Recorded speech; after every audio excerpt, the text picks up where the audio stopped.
अस्सलामुअलैकुम, welcome to हमारा पाकिस्तान। मैं सना कहवान। प्रोग्राम में आज मेरा साथ देंगे हसन बेग साहब, आरिफ चौधरी साहब, मोहम्मद नौशाद अली साहब और फैसल शकील साहब।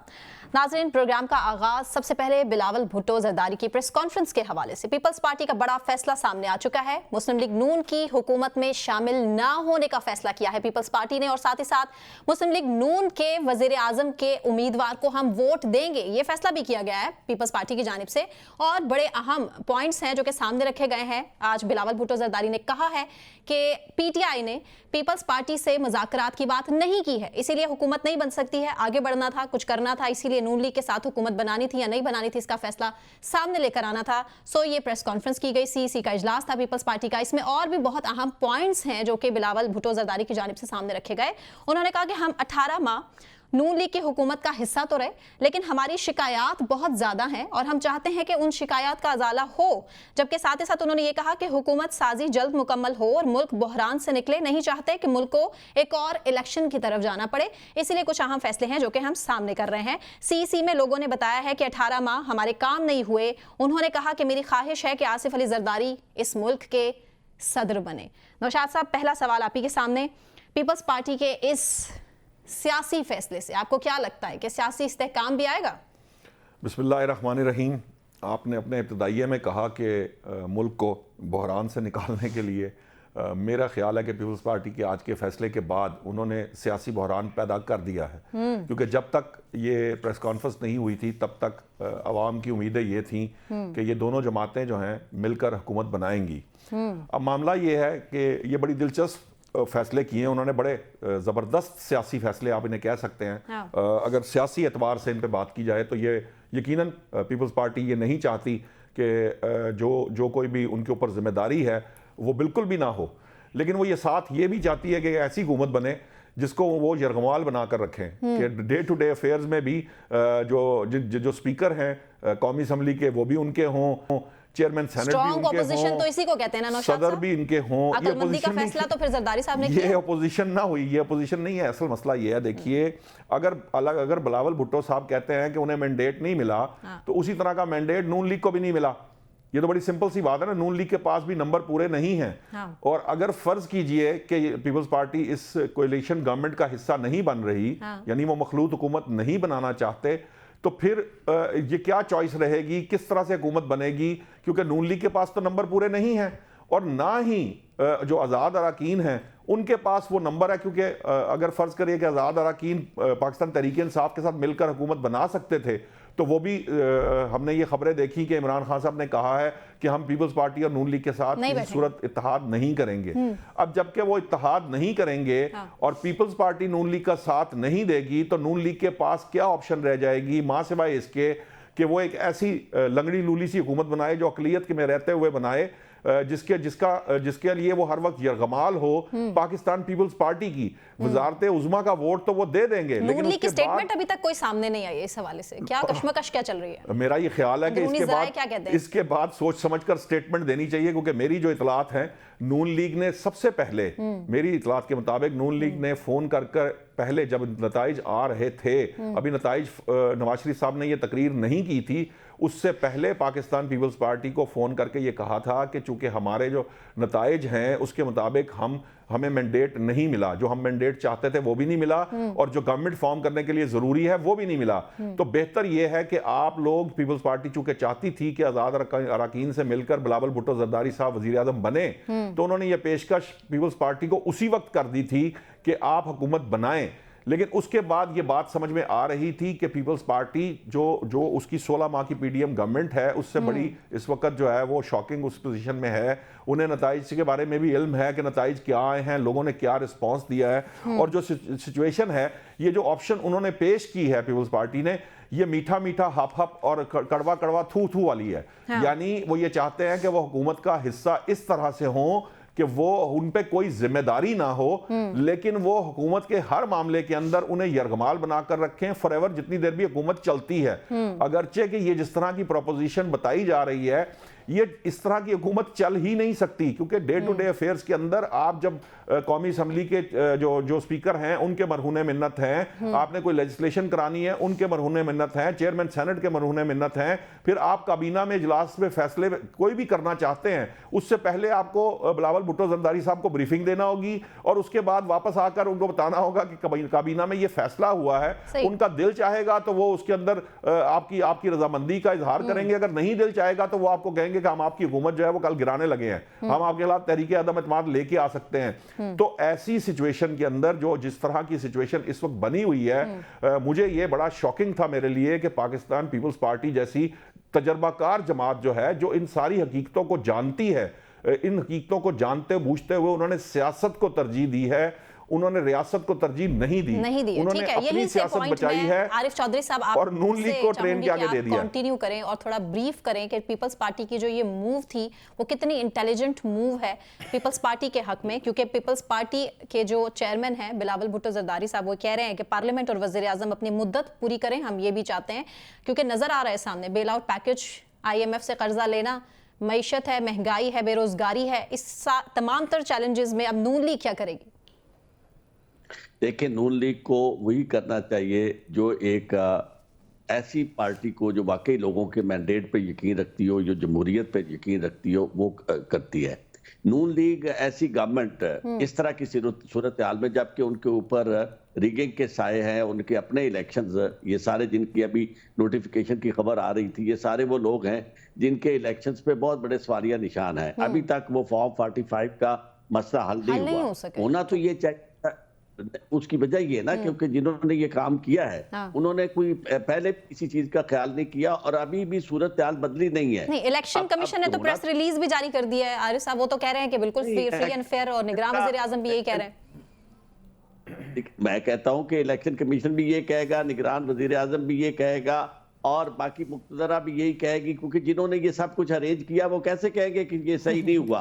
उनके नजदीक तो ये सही है, लेकिन ये सही पाकिस्तान के लिए नहीं है। उसकी वजह ये है कि ये जो एक दूसरे को ब्लैकमेल करने की पॉलिसी है, ये सिर्फ इस वजह से है कि अवामी मैंडेट से हटके जब आप आपस में दोनों ने एक ही तरह का मैंडेट हासिल किया है, तो उसमें आपस में तो आपकी यानी हर एक दूसरे को, पंजाबी में लफ्ज कहते हैं टिब्बी मारना, यानी हर एक दूसरे कोशिश करेगा कि जनाब नाकाम किया जाए, क्योंकि अल्टीमेटली पीपल्स पार्टी की ख्वाहिश ये है कि वो इक़्तिदार में आए और प्राइम मिनिस्टर उनका बने और ठीक ठाक प्राइम मिनिस्टर बने, और इस तरह का कमजोर प्राइम मिनिस्टर ना हो जिस तरह का अब बनने वाला है। अच्छा। तो मैं ये समझता हूँ कि ये चीजें पाकिस्तान के लिए इसलिए भी अच्छी नहीं है क्योंकि ये जो हम आपस में लॉलीपॉप एक दूसरे को दे रहे हैं, ये हम बाहर के इदारों को नहीं दे सकते, खासतौर पर जिन्होंने हमें कर्जे देने हैं, क्योंकि वो तो हमारे मैंडेट के बारे में जितने सवालात पैदा हुए हैं वो सिर्फ पाकिस्तान के अंदर तो नहीं है, वो पाकिस्तान से बाहर भी पैदा हुए हैं। हाँ, तो कम अज कम मैं नौशाद साहब चूंकि अक्सर ये कहते हैं कि जी आप यहाँ फंसे नहीं रहना चाहिए, आगे अच्छी बात है इनकी ये कहना,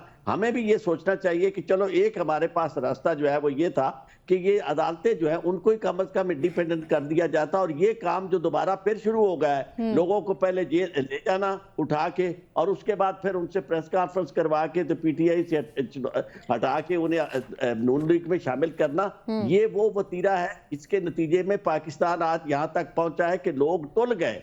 लोगों ने कहा कि जी हम अपना एहतजाज रजिस्टर कराएंगे, ना कोई बूढ़ा रहा ना कोई बच्चा रहा, पूरी पाकिस्तान के अंदर हर जगह हवा चली। और ये बात मैं अकेला नहीं, पाकिस्तान के तमाम मुबस्सिरीन और तमाम वो लोग जिनका मैं नहीं समझता कि साफी यकीनन सारे के सारे गैर जानबदार ही होते हैं। हाँ। थोड़ी बहुत किसी ना किसी तरह की किसी की होती है इंक्लिनेशन किसी पार्टी की तरफ, लेकिन ये चीजें वो सारी ऐसी हैं जो नजर आ रही हैं। हाँ। और नजर आती हुई चीजों की रोशनी में यही वजह है कि अब मुलाकातें की जा रही है, उन्होंने राजी किया जा रहा है। ये मुलाकातें और राजी करना इस तरह ना करें, उन्हें सीधी बात करें कि ठीक है जी आपका जो मैंडेट है, ये जो आप फॉर्म 45 वाला मसला है कि हम आरिफ चौधरी साहब, मुलाकातें किससे की जा रही हैं, राजी किसको करने की कोशिश की जा रही है, क्या आपस पर्दा, क्या हकाइक के सामने रखिएगा? राजी उसे ही करने की कोशिश की जा रही है जिसके नाराजगी की वजह से ये सूरत हाल अभी भी मौजूद है। अच्छा, तो क्या मनाने की क्या कोशिश की जा रही है? ये सारी झूठी खबरें बनाने की अच्छा, नौशाद साहब कह रहे हैं झूठी खबरें, कहीं पर नहीं ऐसा है। कुछ नहीं है कि कोई नहीं गया जेल में। मैंने मुख्तलिफ सोर्सेज से चेक किया है, ऐसी कोई खबर कहीं पर नहीं है। मैं चूंकि नौशाद साहब की बात की मैं नफी नहीं करता, ये सारी झूठी खबरें हैं। मैं कहता हूँ चलो जी मैं मान गया, मुझे नहीं ये बात करनी चाहिए, लेकिन इसके बाद अगर ये सारी झूठी हैं तो फिर सच्ची खबर ये है कि पाकिस्तान के अंदर किसी तरह का कोई इस्तेहकाम मुझे आता हुआ नजर नहीं आ रहा, और पाकिस्तान के अंदर इस्तेहकाम का ना आना, उसमें जब हम ये कहते हैं कि इस सूरत हाल को हम बर्दाश्त कर लें, तो लोग बर्दाश्त करने के लिए तैयार नहीं है। जिन्होंने ख्वाब देखे थे और जो सुबह लाइनों में लग के खड़े थे अपनी बीमारियों के बावजूद, और बाहर से आके जिन्होंने वोट दिए थे, और जो नौजवान बच्चे, जो 18 साल का मेरा बेटा जो गया वोट डालने के लिए, वो इस सूरत हाल को मानने के लिए तैयार नहीं है कि वोट किसी और को दे और रिजल्ट किसी और के हक में आए। तो कम से कम यहाँ तो अगर अपना किबला हम दुरुस्त कर लें तो दूसरी दुनिया को हम बता सकते हैं कि देखें जी ये इनका एतराज था फॉर्म 45 और 47 के तजाद का, वो हमने रिजॉल्व कर दिया है। अब इनका क्या मसला है? जितने भी इनके वोट बनते हैं, इनके पास जितने अरकान बनते हैं, उनकी बुनियाद पर उनसे आगे बात की जाए। क्या इस पोजीशन में है कि वो खुद गवर्नमेंट बना सकते हैं या उन्हें किसी और तरह की सूरत हाल का शिकार होना पड़ेगा? तो ये नहीं चलेगा कि हम उन्हें कहें कि जी बस जो कुछ हो गया वो हो गया, क्योंकि जो कुछ हो गया उस पे अभी तक नहीं रुक रहे ना, अभी तक वो चीजें आगे चल रही हैं। अच्छा, तो मैं मुख्तसर आरिफ साहब अभी क्या सिचुएशन है आजाद उम्मीदवारों के लिए कि कितने दिन में किसी पार्टी को वो ज्वाइन कर सकते हैं, और ये टाइम स्टार्ट कब से होगा? नहीं, मुझे इसका अभी बिल्कुल यानी देखिए 21 दिन का वक्त होता है, 21 दिन के अंदर इजलास बुलाया जाना जरूरी है। जब इजलास बुलाया जाएगा वहां पर इन मेंबरान से हल्फ होगा, पहले हल्फ लिया जाएगा जी। उसके बाद जो है फिर इन्होंने अनाउंस करना है कि इनके पास 3 दिन का वक्त होगा, क्योंकि आपके कौमी जो असेंबली के स्पीकर हैं जो आउटगोइंग हैं वो नए स्पीकर को मुंतखब करना है।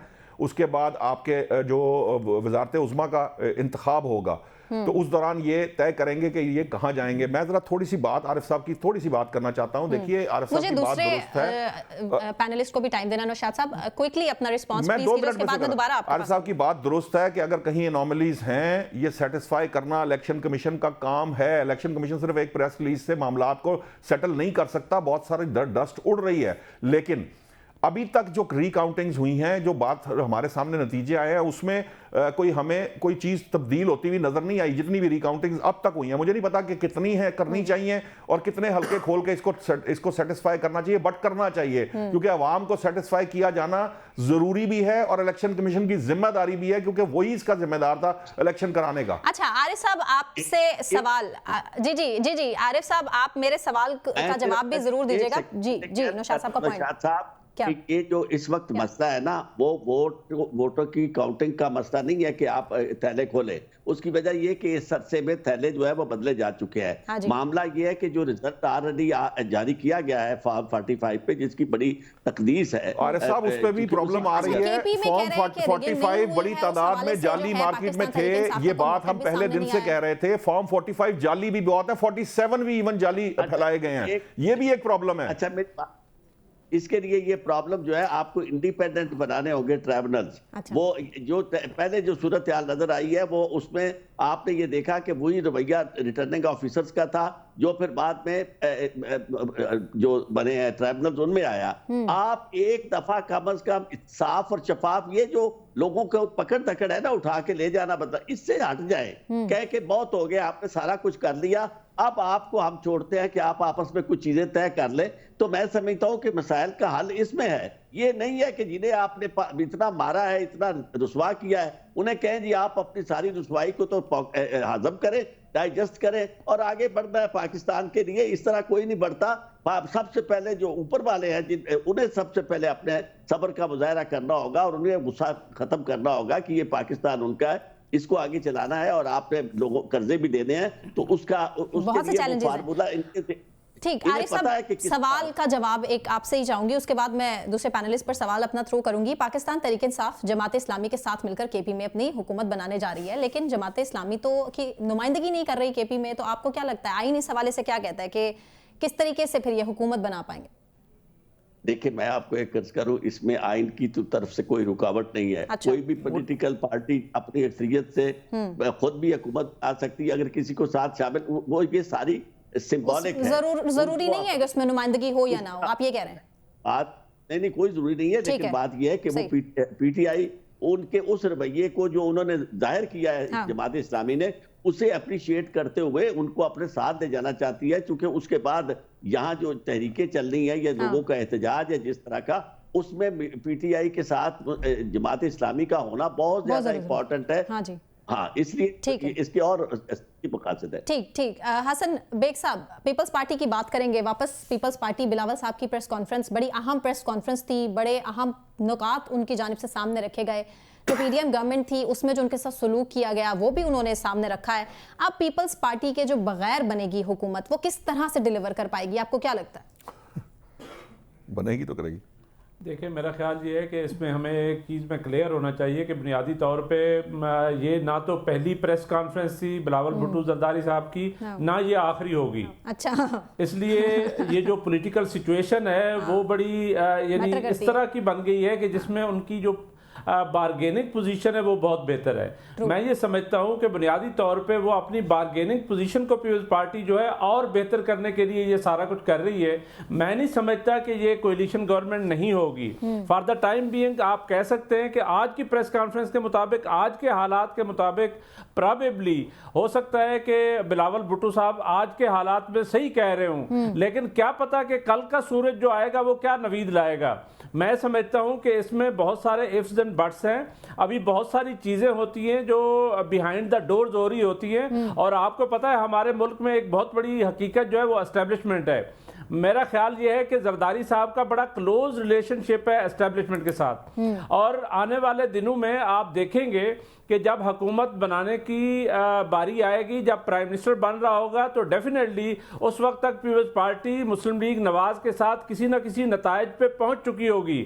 आज भी अगर वो कहते हैं कि नहीं हमने साथ नहीं देना मुस्लिम लीग नवाज का, तो फिर वो वजीर आजम के लिए क्यों साथ दे रहे हैं? फिर वो ये क्यों बात कर रहे हैं कि प्रेसिडेंट हमारा होना चाहिए, हमारी उसकी ख्वाहिश है आसिफ जरदारी साहब प्रेसिडेंट ऑफ पाकिस्तान हो, तो ये क्यों कहा जा रहा है? मेरा ये ख्याल है कि ये सारी चीजें इसलिए कही जा रही हैं कि इसमें बार्गेनिंग पोजीशन को बेहतर करने के लिए और ज्यादा मिन्नतें तरले करवाने के लिए कहा जा रहा है, ना कि ये है कि वो बिल्कुल ही खत्म हो गया है। मैं समझता हूं कि बिलावल भुट्टो जरदारी के जो प्रेस कॉन्फ्रेंस है उसको आप इतना सीरियस ना ले कि बस आज ही बात खत्म हो गई है, ऐसी कोई बात नहीं है। आने वाले दिनों में आप मालूम है ये हमें अंदाजा है, लेकिन हम तो आज के जो आज की डेवलपमेंट है उसके पर्सपेक्टिव में बात कर रहे हैं। ये बात ठीक है, हमने देखा था मुत्तहिदा कौमी मूवमेंट ने कहा था कि शहबाज शरीफ साहब को आना चाहिए, कोई 2 घंटे बाद वो जो है वो लाहौर लैंड कर गए थे, फिर उसके फौरन बाद कहने के, तो वो हमें अंदाजा है उसकी बात का। आप दुरुस्त कह रहे हैं। मैं एग्जैक्टली नौशाद साहब, मैं एग्जैक्टली आपकी यही बात कर रहा हूं कि बुनियादी तौर पे ये जो हम आज डिस्कस कर रहे हैं ये बड़ा वक्ती तौर पे हमें लॉन्ग टर्म सोचना चाहिए। लॉन्ग टर्म सिचुएशन ये है कि डेफिनेटली पीपल्स पार्टी जो है वो कोएलिशन गवर्नमेंट में होगी और ये अलहदा नहीं होंगे। हाँ, जो गवर्नमेंट्स के यानी पाकिस्तान का फैसल साहब इस हवाले से क्या प्रेडिक्ट कर रहे हैं? मुझे फैसल साहब से सवाल करने दीजिए। प्रेसिडेंट का होना है वो तो होगा। ठीक, फैसल साहब आपको क्या लगता है कि पीपल्स पार्टी हुकूमत नहीं चाहती लेकिन आईनी ओहदे भी चाहती है, ये क्या कर रहे हैं? जरदारी ने इस वक्त साबित कर दिया है कि वो सबसे बड़े बाजीगर हैं और उन्होंने अपनी बाजी खेल दी है। उन्होंने जो है मुस्लिम लीग नून को फंसा दिया है। एक तरफ तो वो कह रहे हैं कि जमहूरियत के खातिर हम वजीर आजम को वोट देंगे, दूसरी जानिब वो ये कह रहे हैं कि हम जो है वो हुकूमत में नहीं बैठेंगे, हुकूमत में शामिल नहीं होंगे, जबकि स्पीकर हमारा होगा और जो है सदर भी हमारा होगा, सारी चीजें हमारी होंगी और वो ब्लैकमेल करते रहेंगे। और जब ये कुछ अरसे गवर्नमेंट चलेगी और जब लूली लंगड़ी गवर्नमेंट जाएगी वापस, तो फिर वापस ही वो आवाम के पास चले जाएंगे और कहेंगे कि हम तो हुकूमत में थे नहीं, हमने तो जमहूरियत के लिए किया। सीधा सीधा जो है वो मुस्लिम लीग नून पर तमाम मलबा डालने के लिए ये जो है वो चीज़ें बनाई जा रही है। पीपल्स पार्टी जो है वो अपने कार्ड को खेल रही है, इस वक्त ब्लैकमेल कर रही है एक तरह से। अगर कहेंगे तो जमहूरियत के खातिर कर रहे हैं तो फिर सदारत ना लें, और सवाल ये भी उठता है फिर स्पीकर ना लें, ये तमाम चीज़ें ना लें। तो आप जो है वो अपने आसिफ अली जरदारी साहब जो है वो अपने कार्ड्स खेल रहे हैं, ये दिख रहा है। लेकिन असल चीज़ ये है कि मुल्क जो है वो परेशानी से नहीं निकल पाएगा अगर ये चीज़ मसले का हल नहीं है। उधर से जो है वो तहरीक इंसाफ ने ख़ास तौर पे आज जो वो बयान दिया है उसमें ये कहा है कि हम जो है वो बात नहीं करेंगे, ना पीपल्स पार्टी से बात करेंगे, ना एमक्यूएम से बात करेंगे, ना मुस्लिम लीग नवाज से बात करेंगे। उन्होंने बता दिया है कि हम एमडब्ल्यूएम के साथ मिलकर जो है वो इलेक्शन में हिस्सा लेंगे और अपना जो है वो लाएमल तय करेंगे। तो जो मुस्लिम आज़ाद उम्मीदवार हैं वो एमडब्ल्यूएम में चले जाएंगे और ताकि वो जो नशिस्तें हैं इजाफी वो मिल सकें। ये इस तरह से साहब अगर जमात इस्लामी की तरह एमडब्ल्यूएम के भी रिकाउंटिंग में सूरत हाल बेहतर हो, एक रुकने असम्बली भी ना रहा तो फिर क्या होगा? किसका? फिर भी जमात इस्लामी का, एमडब्ल्यूएम का जी तो फिर भी ये मैंने मालूमात हासिल की है, अगर नहीं भी होगा लेकिन वो इलेक्शन कमीशन में जो है फैसल साहब के बाद मैं आरिफ चौधरी साहब को टाइम दूंगी, वो भी पॉइंट ऐड कर रहे हैं, तो वो जो है शामिल हो सकते हैं, उससे कोई फर्क नहीं पड़ेगा। ये मैंने सेक्रेटरी लेकिन रिजर्व सीट शायद नहीं मिलेंगी, कुंवर दिलशाद उनसे मालूम किया है, तो उनका ये कहना है कि इससे कोई फर्क नहीं पड़ेगा कि एमडब्ल्यूएम के पास अगर कोई नशिस्त भी नहीं है लेकिन उन्होंने हिस्सा लिया इंतखाबात में और उनके पास जो है वो इंतखाबी निशान रहा है और उसमें अगर तहरीक इंसाफ वाले शामिल हो सकते हैं तो उन्हें ये नशिस्तें मिलेंगी, मिल जाएंगी, रिजर्व सीट्स आसानी से मिल सकती हैं। आरिफ साहब भी कुछ पॉइंट ऐड कर रहे हैं इसमें।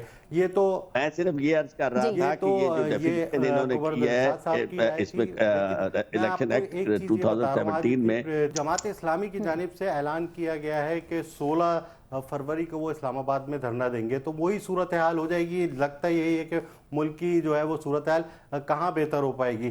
जो इस वक्त तहरीक इंसाफ की सियासत है उन्होंने तो साफ तौर पे मना कर दिया है कि हम जो है वो किसी के साथ मिलकर ना नवाज लीग, ना पीपल्स पार्टी और ना एमक्यूएम इनके साथ नहीं मिलेंगे, हम जो है वो अपनी खुद हुकूमत बनाएंगे, इसलिए कि वो देख रहे हैं कि इस वक्त पोजीशन हमारी अच्छी है। और साफ तौर पे बानी पीटीआई का रवैया ये दिख रहा है कि उन्होंने जो है सारी चीज़ें मना कर दी है कि नहीं, हमें जो है वो उनमें कोई लचक नहीं दिखाई दे रही। लेकिन फैसल साहब, नौशाद साहब के मुताबिक उनसे कोई किसी किस्म की बात नहीं हुई, किसी किस्म की डील की बात नहीं हो रही, किसी ने कोई राब्ता करने की कोशिश नहीं की है।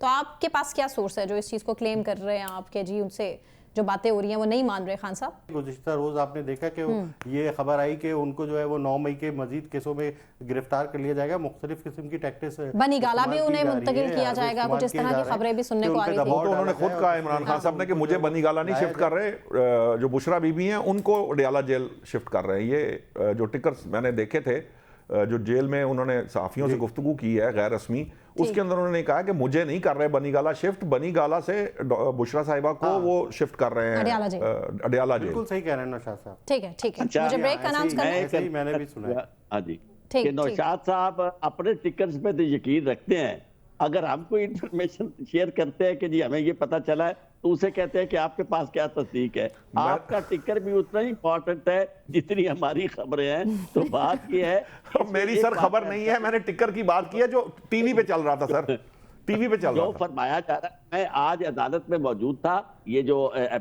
उनकी तरफ से कहा गया है, उन्होंने रिक्वेस्ट की है बुशरा बीबी की तरफ से पिटीशन फाइल की गई है कि उन्हें अडियाला जेल मुंतकिल किया जाए, जिसके लिए नोटिस हो गया और उन्होंने ये चीफ आपका जो कमिश्नर है उससे दुरुस्त होगा, ठीक कह रहे हैं वो। ठीक दूसरी बात ये जो फरमा रहे थे ना कि अब ये जो पार्टी जिसके पास रजिस्ट्रेशन है और वो पार्टी उसकी मुखासमत नहीं है इसके साथ, ये जो अपना इलेक्शन कमीशन है, तो वो पार्टी होती है। बदकिस्मती जो आपकी तरीके इंसाफ की है वो ये है कि इलेक्शन कमीशन उसके पीछे पड़ा हुआ है, वरना वो पार्टी जो है उसको कोई पॉलिटिकल पार्टी के अरीना से निकाल नहीं सकता, क्योंकि वो रजिस्टर्ड पॉलिटिकल पार्टी है, सिर्फ इंतखाबी निशान ना होने की वजह से वो रजिस्टर्ड। लेकिन अगर वो बात मान ली जाए तो फिर भी इलेक्शन कमीशन जो है उसको यानी किसी और पार्टी में जम होने से नहीं रोक सकता, और जो वो पार्टी नहीं होगी जिसमें वो जम होंगे वो पार्टी जो है उसकी सीटें उसे मिलेगी, क्योंकि वो सारे अरे साहब जो है एक सवाल मेरे जहन में थोड़ी कंफ्यूजन है, मैं चाहूंगा आप थोड़ी सी क्लियर कर दें। फर्ज कीजिए कि एमडब्ल्यूएम में पाकिस्तान तहरीक इंसाफ के लोग शामिल हो जाते हैं,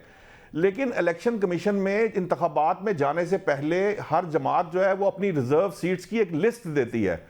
एमडब्ल्यूएम ने क्या कोई लिस्ट दी है, और अगर वो लिस्ट होगी या पीटीआई की लिस्ट मानी जाएगी, इस पे थोड़ा बताएं, मुझे तो इसकी कानूनी पहलू का आइडिया नहीं है। वो एमडब्ल्यूएन के हो जाएंगे ना सारी, वो पॉलिटिकल पार्टी जो होगी उसमें वो जिसमें शामिल हो जाएंगे वो वही सारे अरकान, उसकी तादाद के मुताबिक उन्हें वो निशस्तें दी जानी है। लेकिन MWM की तरफ से कोई लिस्ट दी गई भी है? नौशाद साहब आपने बिल्कुल दुरुस्त फरमाया। हाँ, इसी तरह से पहले एक फहरिस्त दी जाती है, ये तो इलेक्शन के ऊपर नहीं दी गई, लेकिन ये भी मैंने पता किया है तो उन्होंने ये बताया कि वो अपडेट भी कर सकते हैं, इसमें कोई। ठीक है फैसल साहब, आरिफ साहब ऐड कर रहे हैं, फिर मैं आपसे भी इसका पॉइंट ले लेती हूँ। आरिफ साहब का पॉइंट जा सकते हैं, कंप्लीट होने दीजिए। चीज जो है वो मालूम हुई है। जी जी आरिफ साहब। आरिफ साहब कुछ कह रहे थे। मैं सिर्फ ये अर्ज कर रहा हूं कि इलेक्शन कमीशन जो है उसके पास कोई पॉलिटिकल पार्टी वक्त से पहले एक फॉर्मेलिटी है कि वो देती है अपनी पार्टी के अक़लियतों के लिए मखसूस तो, लेकिन किसी को ये पता नहीं होता क्योंकि उन्होंने जो देनी होती है ये ऐसी रिक्वायरमेंट नहीं है कि अगर वो ना की जाए और कल को वो पार्टी जो है इलेक्शन में जीत जाए अक्सरियत के साथ तो वो फिर अपनी लिस्ट ना दे सके। मतलब लिस्ट चेंज भी हो सकती है। हाँ, वो उसके मुताबिक देनी है जो उन्होंने उनके जितनी सीटें आई हैं। ठीक है फैसल साहब आपका पॉइंट, वेरी क्विक पॉइंट, उसके बाद मुझे ब्रेक अनाउंस करना है। जी फैसल साहब। जी मैं यही बता रहा था आपको कि जो इलेक्शन कमीशन में मखसूस नशिस्तों की सियासी जमातें फहरिस्तें पहले देती हैं, ये बिल्कुल देती हैं, लेकिन ये अपडेट भी हो सकती हैं। ये मैंने मालूमात की है तो उसमें ये पता चला है कि इससे कोई फर्क नहीं पड़ता। अब अगर तहरीक इंसाफ वाले जो आजाद उम्मीदवार हैं वो MWM में शामिल होते हैं और उसके बाद चेंज भी की जा सकती है रिजर्व सीट्स की जो लिस्ट है, काबिल कबूल होगी। बिल्कुल ठीक। मुझे ब्रेक अनाउंस करना है। ब्रेक से वापस आने के बाद सियासी जोड़ तोड़ की बात करें, PTI ने किसके साथ इल्हाक किया, किसके साथ हुकूमत बनाने जा रही है विफाक पंजाब और KP में, इसकी बात करेंगे, लेकिन एक ब्रेक के बाद हमारे साथ रहिए।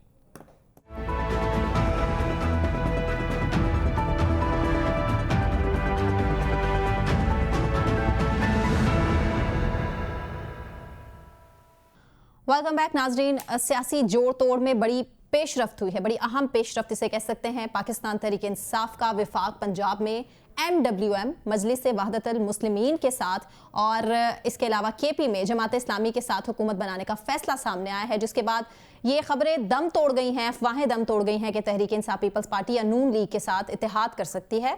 और इस हवाले से जो तर्जुमान पाकिस्तान तहरीक इंसाफ है रऊफ हसन साहब, उनकी भी एक अहम प्रेस कॉन्फ्रेंस सामने आई है जिसमें उन्होंने कहा है कि बानी PTI का जो मैसेज है वो आप तक पहुंचा रहे हैं कि इंतखाबात जो जीता है उसे हुकूमत भी बनाने दी जाए और KP में अली अमीन गंडापुर हुकूमत बनाएंगे।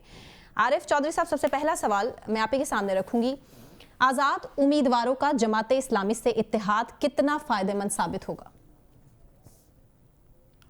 आजाद उम्मीदवार इन्हें ना कहें, आप तहरीक इंसाफ, हमायत याफ्ता पाकिस्तान तहरीक इंसाफ। जी ये अनामली जो क्रिएट की गई है इसने बहुत ज्यादा मुश्किलात पैदा की हैं अवाम के लिए भी, और इलेक्शन के जो सारे प्रोसेस है उसके ऊपर बहुत साए शकूक व शुबात के इसी वजह से बुडलाए हैं कि ये एक पॉलिटिकल पार्टी जो पॉलिटिकल पार्टी के तौर पर मौजूद है, हाँ। उसकी तरफ से दिए गए फॉर्म में भी लोगों ने अपना लिख के दिया और उन्होंने कहा भी कि ये हमारे कैंडिडेट है, और उसके बावजूद ये कहा गया कि जनाब ये आजाद है। तो खैर इस पे हम ज्यादा नहीं हो रहे थे। बात ये है कि ये इस वक्त उनका बहुत बड़ा, मैं समझता हूँ एक माइलेज हो जाएगी, क्योंकि ये जिन चीजों में उलझाया जा रहा है PTI को वो यही है कि जनाब इनको हम इंतखाबी निशान नहीं मिला तो ये पॉलिटिकल पार्टी नहीं रहे, तो इसलिए ये सारे के सारे आजाद है। ये आजाद नहीं रहेंगे। मेरे तो ख्याल में इन्हें इसकी जरूरत नहीं थी, फैसला यही हो जाना चाहिए था कि तहरीक इंसाफ में कि शामिल हो सकते हैं, लेकिन क्योंकि जिस तरह की कबाहतें नजर आ रही हैं और वो एटीट्यूड अभी तक बदला नहीं है, वो जो पहले चल रहा था प्री इलेक्शन वो पोस्ट इलेक्शन भी उसी तरह चल रहा है, तो इसलिए मैं समझता हूँ बड़ा साइब फैसला है कि इस तरह, यानी एक जो पहले मैंने अर्ज किया था कि जमात इस्लामी के साथ इसकी हैसियत है कॉस्मेटिक हैसियत है जमात इस्लामी के पास, चूंकि जमात इस्लामी के पास स्ट्रीट पावर बहुत है और जमात इस्लामी के पास एक अखलाकी कुव्वत बहुत है, जो लोग जमात इस्लामी के रवैये को बहुत अप्रिशिएट करते हैं। एक साफ सुथरी जमात है, यानी इसलिए उनका साथ होना, चाहे उनके पास एक सीट हो या दो हो, ये मैं समझता हूँ इज्जत देना और उनके साथ एक इस तरह के अमल जो है ये उसकी तरफ इशारा है। और दूसरी बात यह है कि ये बहुत बड़ी डेवलपमेंट है, क्योंकि इसके नतीजे में वो जो शकूक शुबात थे लोगों को कि जनाब आप देखें इनके मखसूस नशस्तें भी नहीं मिल सकेंगी, ये गवर्नमेंट नहीं बना सकेंगे और इनका कोई मुस्तकबिल नहीं है, वो खत्म हो जाएगा। और जो आजाद उम्मीदवार हैं उनकी हैसियत मुतय्यन हो जाने के बाद उन पर डिफेक्शन क्लास आएगी, इसलिए वो खतरात होंगे जो ये कोशिश की जा रही है फौरी तौर पर उनकी, यानी उसको हॉर्स ट्रेडिंग की वो भी खत्म हो जाएगी। या मौकी ट्रेडिंग समझे, जो भी किया जा रहा है, कोशिश की जा रही है कि उनकी वफादारियां बदली जाए। हाँ, तो ये जो टर्न वाला या वफादारियां बदलने वाला सिलसिला है वो भी खत्म हो जाएगा। आरिफ चौधरी साहब, कितनी कोशिशें हैं हॉर्स ट्रेडिंग के हवाले से जो अभी तक कामयाब हो सकी है नून लीग की? जिस तरह से एक विकेट तो हमने देखा कि गिराई उन्होंने बड़ी कामयाबी के साथ, मजीद भी कुछ इम्कान है कि और सीट्स भी आजाद उम्मीदवारों को अपने साथ मिला ले नून लीग? देखिए, उनकी पूरी कोशिश है आजाद उम्मीदवारों को साथ मिलाने की, और उसमें क्योंकि जिन लोगों ने ये प्लान बनाया था, हाँ जी। उनके प्लान के मुताबिक काफी ज्यादा गड़बड़ हुई है, क्योंकि चीजें सब कुछ मैनेज करने के बावजूद आप देखें कि इस हद तक बुरी तरह वो पिटे हाँ जी। हैं। और खुद लोग कह रहे हैं कि नहीं भाई, हम तो, इनके अपने लोगों ने कहा जी हम नहीं मानते इसको, हम जीते हैं तो हम नहीं जीते। बिल्कुल तो शिकस्त तस्लीम की है। हाँ जी, शिकस्त तस्लीम की। निशात साहब शायद इससे इख्तलाफ ना करें। तो ऐसी सूरत हाल में मैं समझता हूँ कि ये बहुत बड़ी उनके लिए भी हजीमत का बायस है। लेकिन जो बनाने वाले हैं ना, क्योंकि उनके रवैये में तब्दीली नहीं आई और ना ही उन्हें कोई ऐसा फर्क, क्योंकि सामने फेस जो होता है वो पॉलिटिकल होता है। जो सारी शर्मसारी है या जो फेस करना पड़ रहा है वो तो कर रहा है मुस्लिम लीग नून को। मुस्लिम लीग नून को शायद इस तरह की हजीमत का सामना ना करना पड़ता अगर वो सीधा सीधा उनका इलेक्शन पीटीआई के साथ होता। तो मुस्लिम लीग पंजाब के अंदर या बाकी जगह भी कोई इतनी कमजोर नहीं थी। लेकिन ये सारे का सारा जो कुछ हुआ है वो सारा मुस्लिम लीग के खिलाफ गया है, क्योंकि सामने फेस मुस्लिम लीग का था, उनकी 18 माह की गवर्नमेंट और उसके बाद ये जो केयर टेकर उन्होंने बनवाए, इस वजह से जितना भी तशद्दुद लोगों पे हुआ है और वफादारियां तब्दील करवाई गई हैं, पार्टियां तब्दील कराई गई हैं, इस सब का नुकसान जो है पॉलिटिकली वो उन्हें हुआ है। तो मैं ये समझता हूँ कोशिश, हाँ जी, लेकिन वो इस बारे में एक शर्मसार नहीं है। हाँ वो जी। चाहते हैं कि जनाब इख्तियार मिल जाए, चाहे जिस तरह मर्जी मिल जाए, मार पीट करके भी लोगों को, या चले यही से इस सवाल में मैं एक ऐड कर देती हूँ, थोड़ा आसान सवाल नौशाद साहब आप ही के लिए। वो जो कहा करते थे कि इमरान खान को सियासत करने का तरीका नहीं आता, उसको ढंग नहीं है किस तरीके से सियासत की जाए, आज वो खुद हैरान है और परेशान है, उनकी सियासत खतरे में नजर आ रही है, इस पर क्या कहेंगे? हो सकता है आपको ऐसा लगता हो, लेकिन मुझे इसके ओपोजिट लगता है। मैं इसके अगेंस्ट बात करता हूँ। अगर सियासत करनी आती होती तो आज ये इस नहज को ना पहुंचते जिस नहज को वो पहुंच चुके हैं। एक बात। दूसरी बात यह है कि आप इसी से अंदाज़ा लगा लीजिए कि आज भी जो उनकी तरफ से ऐलान आया है उसको सियासत नहीं कहेंगे, ये जिद कह सकते हैं आप, अपनी कोई अना कह सकते हैं, मुज़ाकरात ना करना नून लीग और पीपल्स पार्टी के साथ, एमक्यूएम के साथ। सियासी जमातें जो हैं वो सियासत में कभी आप अपने लिए दरवाजे बंद नहीं करते, ये सियासत का पहला असूल है। और सियासी जमातें जो हैं वो आपस में गुफ्तो शनीद भी करती हैं, एक दूसरे की मुखालफत भी करती हैं, लेकिन वर्किंग रिलेशनशिप भी रखती हैं। मुझे आज याद आ रहा था 2010 के अंदर जो आपकी मादरे जमहूरियत जिसको कहते हैं ना, गॉर्डन ब्राउन ने जब उनको कहा ना लेबर पार्टी नशिस्तें नहीं ले सकी थी। मैं आपको थोड़ी सी बात बता दूं, कंजर्वेटिव जो थी साथ हो जाती है, उनके सियासी मुफाद एक जैसे होते हैं, जो नहीं बैठ पाती। मैं यही बताने लगा, मुझे पता था आप ये कहेंगी, इसीलिए मैं वो मिसाल देने लगा था। कंजर्वेटिव्स के पास पार्लिमानी नशिस्तें पूरी नहीं हुई थी और उनके जो लेबर पार्टी से एक डिफेक्टेड ग्रुप था जो लिबरल डेमोक्रेट्स थे, उसके साथ मिलकर कंजर्वेटिव्स ने गवर्नमेंट बनाई। अगरचे कि उसका नुकसान लिबरल डेमोक्रेट्स को बाद में उठाना पड़ा, लेकिन सियासत के लिए और रियासत के लिए, क्योंकि गॉर्डन ब्राउन ने उनको दूसरी दफा कहा था कि मलका ने कह दिया आपकी फौरी तौर पे जो है ना गवर्नमेंट फॉर्म करें, तो लेबर पार्टी के पास भी नहीं थी, किसी के पास भी इस तरह की वो नहीं थी। दो जमातों को मिलना था, ऑलमोस्ट ऐसे सिनेरियो था। तो जो सियासी जमातें हैं अगर सियासत को सियासत के अंदाज से करें और एक दूसरे की रिस्पेक्ट करें और एक दूसरे की एग्जिस्टेंस को बर्दाश्त करें, तो सियासी जमातों को टॉकिंग टर्म्स पे रहें, तो आपके मामलात इस हद तक ना पहुंचे जिस हाल को आज पहुंच चुके हैं। इसी की वजह से आज जो प्रॉब्लम हमारे सामने आ रही है, वो मुज़ाकरात नहीं कर रहे, इसलिए उनको ठीक से सियासत नहीं आती। कहते हैं ना कि इधर से एटीट्यूड नहीं बदला तो एटीट्यूड उधर से भी नहीं बदला, तो हमें सियासत में नजर नहीं आ रही। आपकी जिसका मुखालिफिन जिक्र करें, जिसका मुखालिफिन तस्लीम करें कि जीत तो वो होती है ना, तो अभी तो सूरत हाल ये है कि आजाद उम्मीदवारों की लंबी लिस्ट है, लंबी फहरिस्त है, और अभी भी चैलेंज करने के लिए तैयार बैठे हैं कि कितनी सीटें लंबी फहरिस्त के बाद वोट उनको उतने ही पड़े हैं जितने 2018 में पड़े थे। ये भी क्लीशेज है ना जो बनाए जाते हैं, यहाँ पे प्रोपेगेंडा किया जाता है कि पता नहीं क्या हो गया। पीटीआई की नशिस्तें 2018 में कितनी थी, 2024 में कितनी है, फिर ये भी तय कर लें कि कहाँ पे वो हुकूमत बनाने की पोजीशन में थे। पंजाब में भी उन्होंने बना ली थी, अब वो कंफर्टेबली बना नहीं सकते, उससे ज्यादा बेहतर पोजीशन में नून लीग आ गई। सो इस बहस की तरफ जाने का कोई फायदा नहीं है। सबको पता है कि फैक्चुअली क्या सिचुएशन, कहां पे किस सिचुएशन में कौन है। मामला सिर्फ यह है कि इसमें समझने वाली बात यह है कि नून लीग को पाकिस्तान तहरीक इंसाफ को कबूल करना है, पाकिस्तान तहरीक इंसाफ को पीपल्स पार्टी को कबूल करना है, पीपल्स पार्टी को बाकी दीगर जमातों को कबूल करना है। जब तक ये एक दूसरे के गिरबानों में हाथ डाल के बैठे रहेंगे, अगर ये एक दूसरे की एग्जिस्टेंस को और बर्दाश्त नहीं करेंगे, टॉकिंग टर्म्स पे नहीं आएंगे, तो फिर अल्टीमेटली तीसरी कुव्वतें या एस्टैब्लिशमेंट जिसको आप कहते हैं या दीगर जो पावर कॉरिडोर वो इनको खिलाती रहेंगी ना, तब भी तो मईशत का कुछ नहीं कर सके। मुल्क का जो किया बेड़ा गर्क किया ना, हमने देखा नहीं, ये आपका कहना है। मेरे हिसाब से मुल्क उस वक्त मुल्क का बेड़ा गर्क नहीं किया, मुल्क को बेहतर किया उन्होंने जो कर सकते थे। उस वक्त आप डिफॉल्ट पे थे, आपको डिफॉल्ट नहीं होने दिया आज तक। आप आज तक बैठ के यहाँ पे ये प्रोग्राम इसलिए कर रहे हैं कि आज 500 का पेट्रोल नहीं है, आज वो हालात नहीं है जो डिफॉल्ट की सूरत में आपके सामने आते। डॉलर 500 रुपए का ना होता। लेकिन आज 500, फैसल साहब जरूर ऐड करना चाह रहे हैं। फैसल साहब, 500% महंगाई इमरान खान के दौर के बाद से आज बड़ी है। अच्छा, मैं आपको एक चीज बता रहा हूँ और इसकी जो है वो आप भी तायद करेंगे, आप तमाम लोग।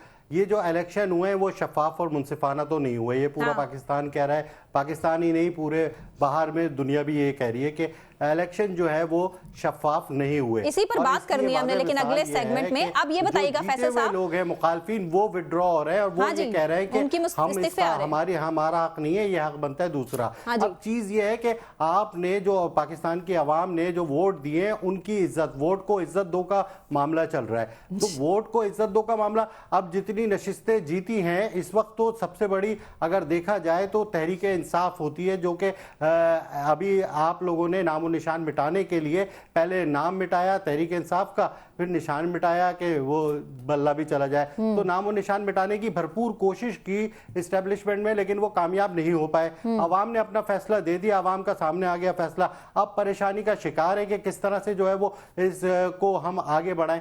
तो जिन लोगों के उसूल होते हैं वो अपने उसूलों पे कायम रहते हैं, इसीलिए इमरान खान अपने उसूलों पे कायम है और वो कह रहे हैं तो फैसल साहब, नवाज शरीफ साहब भी तो अपने उसूलों पर कायम है ना, उन्होंने बात की वोट को इज्जत दो। मोहतरम, तो अभी तक उनके वोट ज्यादा आ रहे हैं ना, साहब को वोट मिले हैं, उससे 3 गुना ज्यादा वोट बाकी लोगों को मिले हैं। अभी तो एंटी इमरान वोट जो है वो 3 गुना ज्यादा है इमरान खान के वोट से। नहीं है, आप देख रहे हैं धड़ाधड़ नोटिफिकेशन आ रहे हैं, सारी चीजें वो आ रही हैं, इतनी जल्दबाजी हो रही है। हमने और आपने देखा नहीं कि 3 दिन में 3 फैसले आ गए, 14-14 घंटे की अदालतें। पूरा पाकिस्तान बेवकूफ है, अवाम बेवकूफ है, देख रहा है सब कुछ। लेकिन वोट को इज्जत दो का नारा नवाज शरीफ साहब ने लगाया था, उन्होंने साबित भी किया, क्योंकि अभी तक वोट को इज्जत मिल रही है, उनके वोट बढ़ रहे हैं और इसलिए नतीजे जो है क्लियर नहीं है। कबूल करना चाहिए। जब तक जीत नहीं जाते, नून लीग जीत नहीं जाती, ये जो नताइज का सिलसिला है वो जारी रहेगा। इससे बढ़कर और अपना बयानिया क्या, इतना तो स्ट्रॉन्ग बयान नवाज शरीफ साहब का, वोट को इज्जत दो। अभी तक वोट को तो इज्जत मिल रही है। नून लीग तो दूसरे नंबर पे है भाई, 8 के बाद 9 नून लीग कहां से जीत गई? नहीं, नौशाद साहब पहले नंबर पे भाई आजाद अरकान है। आपको लगता है हुकूमत फिर भी बना पाएगी? भाई नहीं बना सकती, हमारे सामने है ना, हम यही तो रो रहे हैं बैठ के कि जनाब ना पीपल्स पार्टी बना सकती है, ना नून लीग बना सकती है, ना आजाद अरकान बना सकते हैं। हसन बेग साहब से पूछने दीजिए। हसन बेग साहब, आपको लगता है कि तहरीक इंसाफ पंजाब में हुकूमत बना पाएगी? तहरीक इंसाफ कहां से बनाएगी पंजाब में? नहीं, मेरे ख्याल है वो क्लियर है कि वो हुकूमत नहीं बना सकती, कोई भी हुकूमत नहीं बना सकता जब तक कोएलिशन नहीं होगी। वो जो पहले आप बात कर रही थी, बुनियादी तौर पे दुनिया का सबसे बड़ा फ़लसफ़ा जो है वो रिकन्सिलिएशन का फ़लसफ़ा है। मैं समझता हूँ कि इन सबको जमातों को बैठना होगा, रिकन्साइल करना होगा, एक दूसरे को समझाना होगा, और इसके लिए अगर बानी तहरीक पाकिस्तान खान साहब के पास जाना पड़ता है, जाएँ और उसको मनाएं ताकि यहाँ पे एक स्टेबिलिटी आए। वो स्टेबिलिटी आएगी तो तभी जाके आपकी मईशत बेहतर होगी। इसके अलावा आपके पास कोई हल नहीं है, वरना तो यही होगा कि 4 दिन बाद फिर आप इलेक्शन की तरफ जा रहे होंगे, केओस होगा, बड़ी परेशानी का आलम होगा। ना मतलब नवाज शरीफ साहब संभाल सकेंगे, ना जरदारी साहब संभाल सकेंगे। फैसल साहब ने बता तो दिया कि जमात इस्लामी ने धरना अनाउंस कर दिया इस्लामाबाद के अंदर। जी हाँ, बिल्कुल 16 तारीख को कर दिया। अब ये धरने शुरू हो जाएंगे, फिर उसके बाद एक दूसरे के साथ नहीं बैठेंगे, क्योंकि अभी अगर देखें रऊफ हसन साहब भी इसी की तरफ इशारा कर रहे हैं कि पार्टी अभी स्टेटमेंट जारी करेगी कि धरना देना ही है। ये अगर अभी जमात इस्लामी में जा रहे हैं या दूसरी पार्टियों में जा रहे हैं तो बड़ी अजीब सी बात लगती है। वो मुझे तो एक शेर याद आ रहा था, वो अताउल्लाह ईसा खैलवी गाता था, फराज साहब का शेर, कि तो इससे बिछड़ के हम भी मुकद्दर के हो गए, फिर जो भी दर मिला उसी दर के हो गए। अब ये तो नहीं हो सकता इस तरीके से आप इधर जाए उधर जाए। तो बुनियादी तौर पे आपको कहीं ना कहीं सबको रिकंसाइल करके बैठना होगा। उसके लिए मेरा ख्याल है कि पीपल्स पार्टी डेफिनेटली प्लानिंग कर रही है, प्लान कर रहे हैं कि ये इसके लिए बैठा जाए, लोगों के साथ मुज़ाकरात किए जाए, कोई ना कोई हल तलाश किया जाए। ठीक ठीक ठीक। अभी मुझे ब्रेक अनाउंस करना है। ब्रेक से वापस आने के बाद आम इंतखाबात की शफाफियत पर जो इस टाइम इंटरनेशनल मीडिया है वो किस तरह से उंगलियां उठा रहा है उस पर बात करनी है, लेकिन एक ब्रेक के बाद हमारे साथ रहिए।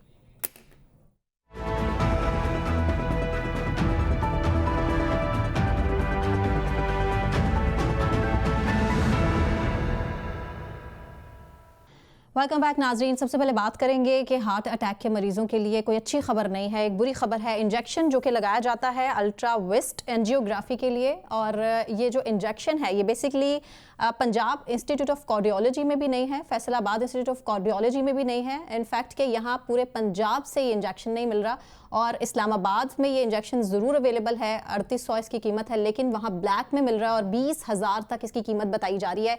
ये हमारे मुल्क के हालात हैं, ये सूरत हाल है जहाँ पर इतने ज़्यादा जो केसेस हैं रिपोर्ट किए जाते हैं हार्ट अटैक के, वहाँ पर यहाँ मेडिसिन ना होना ये एक बहुत लम्हा फ़िक्रिया परेशानी की बात है। उस पर हुकूमत को फौरी तौर पर एक्शन लेना चाहिए। और अब बात आम इंतखाबात की शफाफियत के हवाले से, जिस पर फाफिर ने भी उंगलियां उठा दी हैं। इंतखाबी नताइज के अमल को गैर तसल्ली बख्श करार दिया है। अमेरिका ने भी इस पर जो है उंगलियां उठाई हैं। इससे पहले तर्जुमान अमरीकी महकमा खारजा मैथ्यू मिलर भी धांधली की तहकीकात का कह चुके हैं कि ये ज़रूरत होनी चाहिए। जो शफाफ इंतखाबात की बात कर रहे हैं कि मुल्क में शफाफ नहीं हुए हैं इंतखाबात, मुल्की और गैर मुल्की मीडिया दोनों धांधली की बात कर रहे हैं। एक ज़बान है इस पर कि हाँ धांधली हुई है 8 फरवरी 2024 के इलेक्शन में, लेकिन निगरान वज़ीर आज़म है, चीफ इलेक्शन कमिश्नर साहब हैं कि वो खुलकर दिफा कर रहे हैं जी किसी किस्म की कोई धांधली नहीं हुई है, साफ और शफाफ इंतखाबात हुए हैं। आरिफ चौधरी साहब, कितना ज़रूरी था हमारे निगरान वज़ीर आज़म अनवारुल हक काकड़ साहब को इस चीज़ को डिफेंड करने का और प्रेस कॉन्फ्रेंस करने का कि जी जो इंतखाबात हुए हैं वो बिल्कुल साफ और शफाफ हुए हैं? क्या कहिएगा? देखिए, मैं तो पहले दिन से आपसे ये बात शेयर कर रहा हूँ कि ये जो निगरान हुकूमत बनी है ये पीडीएम की कंटिन्यूएशन है। इसमें कोई ज्यादातर वैसे लोग भी फिजिकली भी वो है, टेक्निकली भी वो लोग हैं जो बड़े बड़े उहदों पे बड़ी बड़ी वजारतों पे मौजूद है। और दूसरी जो पंजाब में गवर्नमेंट बनी केयर टेकर, वो तो बिल्कुल इमरान दुश्मन, तहरीक इंसाफ दुश्मन और सीधी सीधी मुस्लिम लीग नून की गवर्नमेंट है। और यही वजह है कि निगरानों का तो ये काम नहीं होता जो काम इन्होंने किए। सबसे पहला जो प्री पोल रिगिंग थी जिसे सारी दुनिया ने नोट किया, उसमें ये हमारी मरकजी हुकूमत जो थी, निगरान हुकूमत, वो इन्वॉल्व थी और सूबाई हुकूमत इन्वॉल्व थी। फिर उसके बाद इलेक्शन के सारे इस प्रोसेस में जहाँ ये देना था आपने सबको एक लेवल प्लेइंग फील्ड देनी थी, वो लेवल प्लेइंग फील्ड जो है वो किसी को मुयस्सर नहीं आई, सवाए एक पार्टी के, बल्कि दो पार्टी के। एक तो दूसरी शिकवा करती रही पीपल्स पार्टी अपने अंदाज में, लेकिन मुस्लिम लीग नून को जो है सही मानों में फ्री हैंड दिया गया है। और ये जो पार्टी का आप जिक्र कर रहे हैं कि जिसको आजाद कह रहे हैं हम, उस आजाद पार्टी की आदत थी कि उन्हें ना कहीं जलसा करने दिया गया और ना ही लोगों से रब्ता, और सो मच सो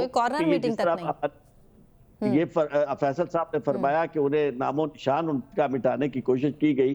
तो ये फेयर और फ्री और ट्रांसपेरेंट इलेक्शन जो है उसकी डेफिनेशन नहीं है। उसके बाद मैं क्विकली ये कहूंगा, मेरे बाकी दोस्त मुझसे ज्यादा जानते हैं, ये जो इलेक्शन हुआ, इस इलेक्शन में लोग के ख्वाब थे, लोग बहुत जज्बे से आए। और खास तौर पर इमरान खान ने जिस लोगों को मोटिवेट किया था, जिस तरह उसने उन्हें तैयार किया था, उसी जज्बे के साथ लोग आए और आके वो तवक्को ये कर रहे थे। बीमार भी आए और वो लोग बैरून मुल्क से भी आए, बच्चे भी गए। खास तौर पर हमारी वो नस्ल जो अभी 18 साल की हुई है, पहली दफा वोट कास्ट किया। एग्जैक्टली। बड़े जज्बों के साथ गए वोट डालने के लिए। और वो क्या सोच रहे होंगे दोस्तों, और हम क्या डिलीवर कर रहे हैं अपनी आने वाली नस्ल के लिए? आपने देखा ये क्या? अच्छा, नौशाद साहब मुस्कुरा रहे हैं। नौशाद साहब को मैं चाहूंगी इस पर पॉइंट ऐड करें। नौशाद साहब, ये तो जिस तरह मतलब इंटरनेशनल मीडिया इस पर सवालात उठा रहे हैं, डॉक्यूमेंट्रीज इस टाइम सोशल मीडिया पर भी चलाई जा रही हैं। तो 2 करोड़ आरिफ साहब कुछ कहना चाह रहे हैं, ऐड करना चाह रहे हैं? क्विकली मैं चाहूंगी आरिफ साहब, क्योंकि टाइम शॉर्ट है। मुस्कुराहट जो है ना, मैं अर्ज करता हूँ, हमारे लिए तो बहुत प्यारे है। अच्छा। बात ये है, आपस में हमें चाहिए भी नहीं कि ऐसी खुदा ना खास्ता कोई बात हो। ये जब हम कभी कोई जिक्र करें ना जी जमहूरियत का और किसी की मिसाल दे बरतानिया, तो ये सारे लोग कहते हैं जी अब यहाँ बरतानिया की हुकूमत तो नहीं चल सकती, यहाँ के मारूजिया का हालात बरतानिया के तो नहीं है, अमेरिका के तो नहीं है। लेकिन यहाँ जो गॉर्डन ब्राउन की मिसाल दी है, मुझे जरा ये बता दिया जाए कि क्या पाकिस्तान में, बरतानिया में ऐसे होता है कि जनाब वो लोगों को घरों से उठा दिया जाए और किसी के घर के अंदर दाखिल होकर उसके बीवी बच्चों को उठा दिया जाए, चादर और चारदीवारी को पामाल किया जाए? नौशाद साहब, आप वो सब कुछ भी नहीं होता जो 9 मई को यहाँ हुआ था। यहाँ वहाँ भी कवानीन काम करते हैं, वहाँ इस तरह की इजाजतें तो इतनी मौज मस्ती तो दी नहीं जाती कि सोशल मीडिया पे आप जो दुनिया जान का जान बर्पा करें, जाली फॉर्म 45 बेचे। नौशाद साहब, आरिफ साहब कह रहे हैं कि 9 मई की तहकीकात भी होती हैं फिर ऐसे हो जाए, यहाँ तो तहकीकात ही नहीं हो रही हैं। हमने तो नहीं कहा कि ना हो, जो मर्जी कर ले,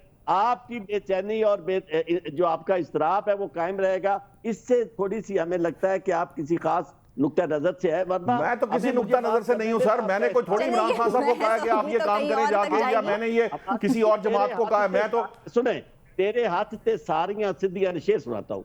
तेरे हाथ से सारियां सिद्धियां ने मेरे हाथ दी पुट्ठी लकीर दसी, आप इत्थे भी उथे भी जन्नतां विच। सर आप अपने हाथ की पुट्ठी लकीर जो है वो खुद ही बता सकते हैं ना, मैं तो नहीं बता सकता आरिफ साहब। अगर आप लोग ये तो या व्यूअर्स बता सकते हैं कि आपके हाथों में पुट्ठी लकीरें हैं या नहीं है, या आप बता सकते हैं। मैं नहीं बता सकता, मैंने आपका हाथ कभी नहीं देखा आरिफ साहब। बात ये है, देखिए मैंने जो मिसाल दी थी, मिसाल मैंने इस पर्सपेक्टिव के अंदर नहीं दी थी, सुनाने देते, मैंने सिर्फ इस पर्सपेक्टिव, नौशाद साहब कह रहे हैं शेर तो सुनाने दें। नौशाद साहब, आरिफ साहब का शेर इतनी बेज़ौकी, मैं तो आपकी बात को हमेशा सुनता हूँ, एहतराम से सुनता हूँ। जी आरिफ साहब, शेर पूरा कीजिए। इरशाद। मेरे हाथ में लकीर दसी, आप इत्थे भी उथे भी जन्नतां विच, मैनू दोज़खां राह सीधा तीर दसी, शर्मा ला के फेर शरीफ है तुम, मैनू कमी हकीर फकीर दसी, ओ इको मिट्टी दे आ मेरे लहू ते लखां उसार लैनी, ताज महल ते मैनू तकदीर दसी, ओ इको मिट्टी दे आपा इंसान दोवें, मैं कोई जिन्न दा नहीं तू कोई परी दा नहीं। बाकी आपकी मर्जी है।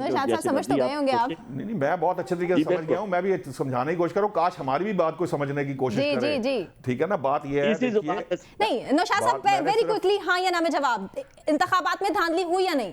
हाँ या ना? मैं तो धांधली साबित करनी है भाई, धांधली वो इलेक्शन कमीशन ने बताना है कि धांधली हुई, इलेक्शन कमीशन तो कह रहे वो बताएगा बेज़ाब्तियां हुई नहीं हुई। कॉमनवेल्थ वाले बैठ के कह रहे हैं कि भाई बेज़ाब्तियां हुई हैं। भाई मैं नहीं कह सकता धांधली हुई कि नहीं हुई। धांधली का फैसला इलेक्शन कमीशन ने करना, उसने हमें बताना है कि धांधली हुई कि नहीं हुई। ठीक है हसन साहब, यस नो, धांधली हुई या नहीं हुई? इलेक्शन कमीशन कह रहे नहीं हुई, निगरान वज़ीर आज़म कह रहे नहीं हुई, इंटरनेशनल मीडिया कह रहा हुई, फाफिन कह रहे इंतखाबात में धांधली हुई। आपका पॉइंट? सना मेरा ख्याल है, सना मेरा ख्याल है कि हम सारे जानते हैं कि कुछ ना कुछ तो हुआ होगा, कुछ ना कुछ हुआ होगा। अब धांधली हुई या नहीं हुई है मुझे नहीं पता। हम खुद बैठ के रोते रहे यहाँ पे, नतीजे क्यों नहीं आ रहे? सारी दुनिया 6 घंटे नतीजे गायब हो गए, हम खुद ना बैठ के रो रहे थे सुबह तक।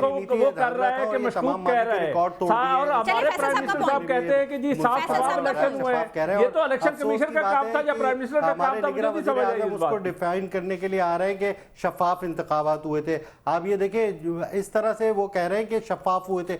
भाई किस तरह से, जब मुल्क में तमाम लोग सियासी जमातें, इसके अलावा बैरून मुल्क अमेरिका, फाफिन, यूरोपीय यूनियन सब ये कह रहे हैं कि नहीं हुए थे, और हमारा मेन स्ट्रीम मीडिया जिसे उस वक्त पता नहीं कौन कंट्रोल कर रहा था बकौल नून लीग के, लेकिन फैसल साहब धांधली थी ये तो हमने देखा है, कंट्रोल तो नजर आ रहा था। जब 10% नतीजे के ऊपर अफड़ पड़ा हुआ था तो हम खुद बैठे यहाँ पे यही सोच रहे थे कि क्या हो रहा है। हमने देखा है कि किसको कंट्रोल किया जा रहा था। धांधली हुई या नहीं?